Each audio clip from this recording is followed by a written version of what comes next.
wir haben jetzt 4 Ayah schon hinter uns und immer noch hat sich Allah selber nicht erwähnt. Also wir wissen jetzt, dass es eine Botschaft ist. Wir wissen jetzt etwas vom Übermittler von der Botschaft, also vom Prophet. Und wir wissen etwas von einem geraden Weg. Aber wir wissen immer noch nicht, woher oder von wem die Botschaft kommt. Und jetzt in der Ayah 5 heißt es dann, Tanzil al-Azizir Rahim. Also der Koran, ist eine sukzessive Hinabsendung des Allwürdigen, des Allgnädigen.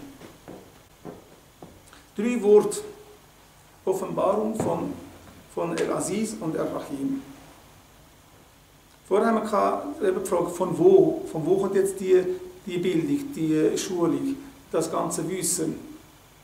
Und mit dem Begriff Tanzil kommt jetzt eigentlich nicht richtig. Woher kommt es? Tanzil heisst hinabsenden. Hinabsenden heisst, es ist etwas, das von oben herabkommt.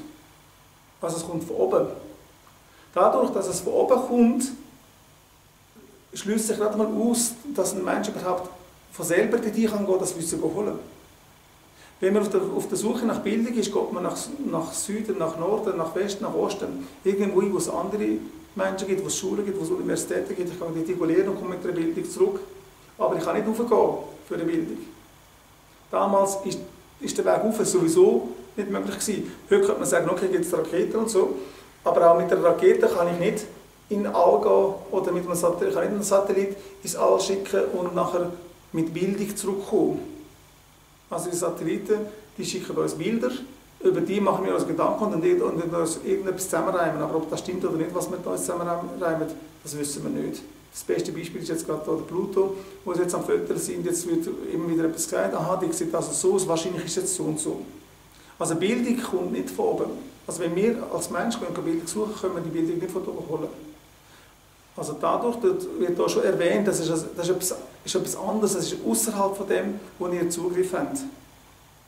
Also etwas Außermenschliches, etwas Nichtmenschliches. Alles, was wir bis jetzt gesagt haben, hat schon immer wieder auf das hingedeutet, dass der Koran nicht von Menschen kommen kann.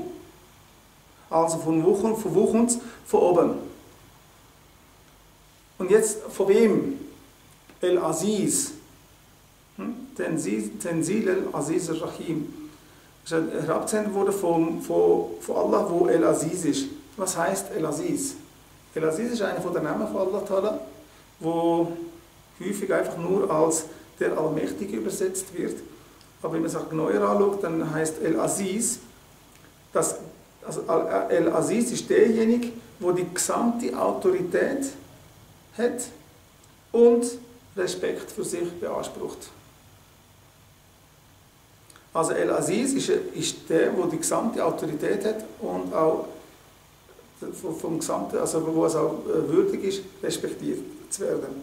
Das ist wichtig. Es gibt 2 Arten von Menschen. Es gibt Leute, die haben Autorität, aber keinen Respekt. Zum Beispiel kann ein Polizist, der ist zwar eine Autoritätsperson, kann also gewisse Sachen durchziehen, nur weil er eben Polizist ist, aber das heisst dann auch nicht, dass er auch Respekt genießt.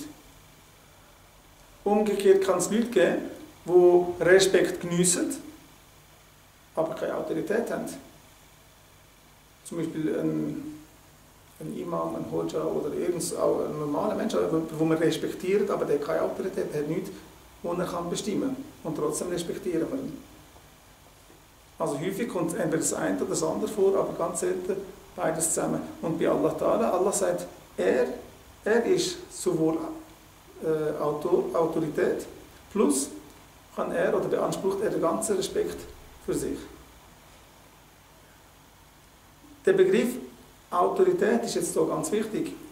Wie ich vorher schon gesagt habe, wir kommen immer wieder Neues zurück, wo dann das, was vorher gesagt worden ist, bestätigen tut.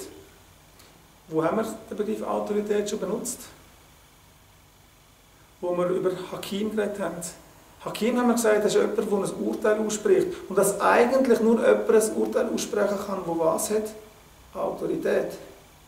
Und jetzt kommt plötzlich wieder genau das. Allah sagt, ich bin Autorität. Ich bin die Autorität. Also darf ich Urteil geben oder Urteilssprüche sagen. Also die ganze das Recht, das sich der Prophet nimmt, um gewisse Urteilssprüche zu machen, ist natürlich von Allah. Und Allah tut sich da genau so vorstellen. Ich habe ein Buch voller Verdikt, also voller Urteilssprüche. Und weil ich die Autorität bin, die einzige, die es überhaupt gibt, oder die größte Autorität von allen Autoritäten, darf das machen und macht das auch. Und kein einziges von meinen Urteilssprüchen widerspricht sich, sondern bestätigt sich immer wieder.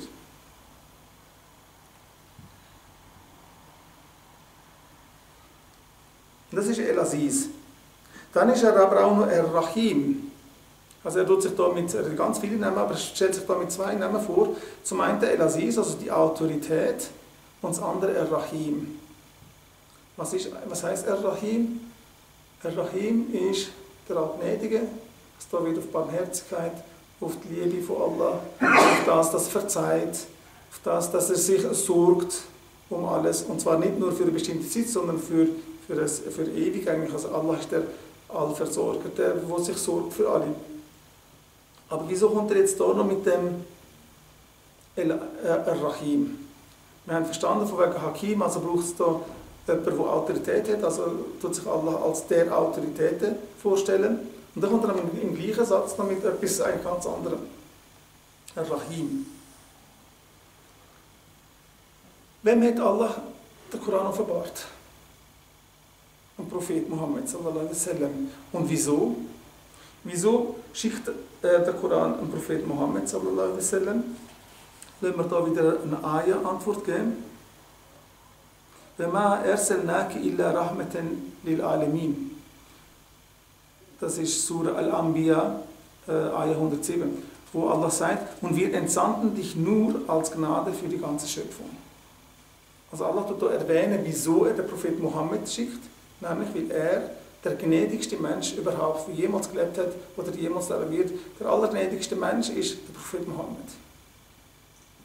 Und da ergibt sich plötzlich das Ganze. Also wir haben eine Botschaft, die Autorität beansprucht, die sagt, also ich bin da, ich tue Gesetz bringen, ich tue meinen Weg durchziehen, ich tue euch eben gewisse Verpflichtungen auferlegen. Aber der Botschafter, also der die Autorität umsetzen soll, das ist der gnädigste von allen Menschen.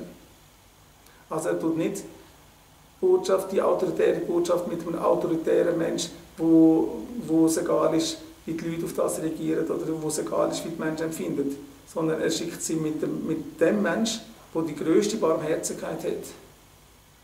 Und auch das ist eigentlich nichts anderes als Barmherzigkeit von Allah selbst. Deshalb sagt er, also wer schickt das Ganze?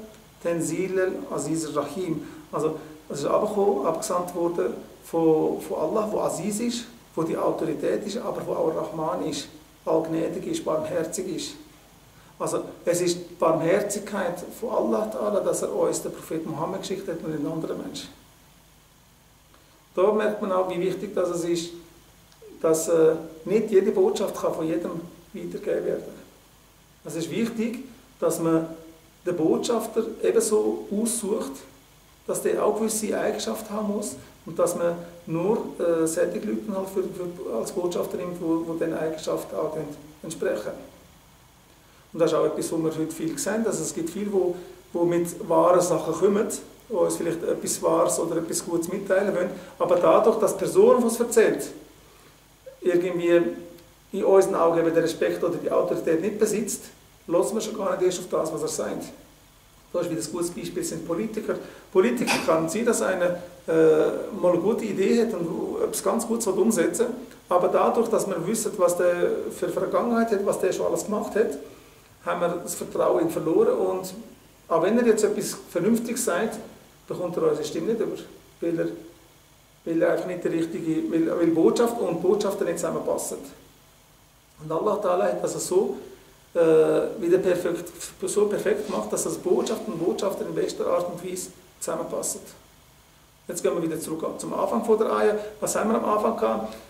Zuerst ist die Botschaft vorgestellt worden, weil Quran al-Hakim, also die Botschaft ist perfekt, die ist Hakim, man hat gesagt, die 3 Eigenschaften gehabt, das Wort Hakim, dass es Weisheit beinhaltet, dass es perfekt ist, dass alles zusammenpasst, alles sich gegenseitig bestätigt und dass es Autorität ist, dass es Urteil gibt. Also so wird der Koran vorgestellt. Und das nächste, weil Koran il-Hakim, inneke leminal mursalin, wem ist der Koran geschickt worden? Der Prophet Mohammed, also dir. Du bist der, der geschickt worden ist. Wer bist du? Du bist der, der am gnädigsten ist. Der gnädigste von allen Menschen. Also so geht alles wieder auf. Also das, was ich immer wieder zeigen will. Es tut sich immer wieder gegenseitig bestätigen, was gesagt wird. Also Allah Ta'ala, wenn er sich den Botschafter aussucht, also dann hat er genau den perfekten Menschen ausgesucht, der eigentlich für Menschen ja, eigentlich der richtig gewesen wäre, zum Erkennen, wenn sie ihm doch nur zugelassen hätten.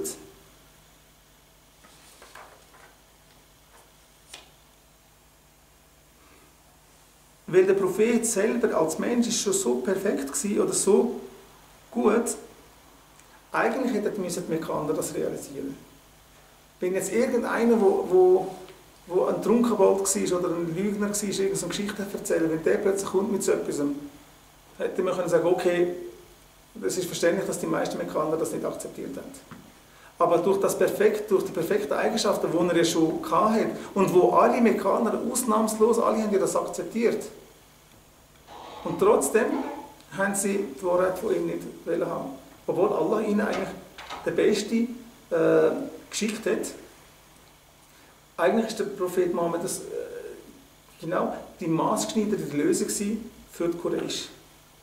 Wenn wir heute den Koran verstehen, das ist eben noch ganz wichtig, es langt eben nicht einfach nur Arabisch zu können. Ich muss Arabisch können von dieser Zeit, ich muss wissen, wo ist der Koran hinabgesandt worden. Also ich muss eigentlich die Quraysh ganz gut kennen, weil die Quraysh sind die Ersten, die mit dem Koran in Kontakt gekommen sind. Der Koran ist nicht für die Quraysh gekommen, der Koran ist für die ganze Menschheit gekommen. Aber die Ersten, die mit dem in Kontakt gekommen sind, sind die Quraysh. Also ist eigentlich alles, damit ich die Botschaft vom Koran gut verstehen kann, muss ich wissen, wie die Quraysh getickt haben, wie sie sind, damit ich eben auch die Botschaft richtig verstehen kann.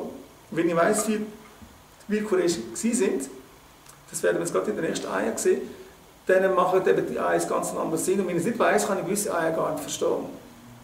Und die Quraysh selber, die sind ja schon mit drin, die haben es gar nicht mehr müssen zuerst verstehen. Sie sind ja genau die. Und der Prophet Mohammed ist einer, den sie kennt haben, und sie haben gewusst, dass er ein makelloser Mensch war eigentlich.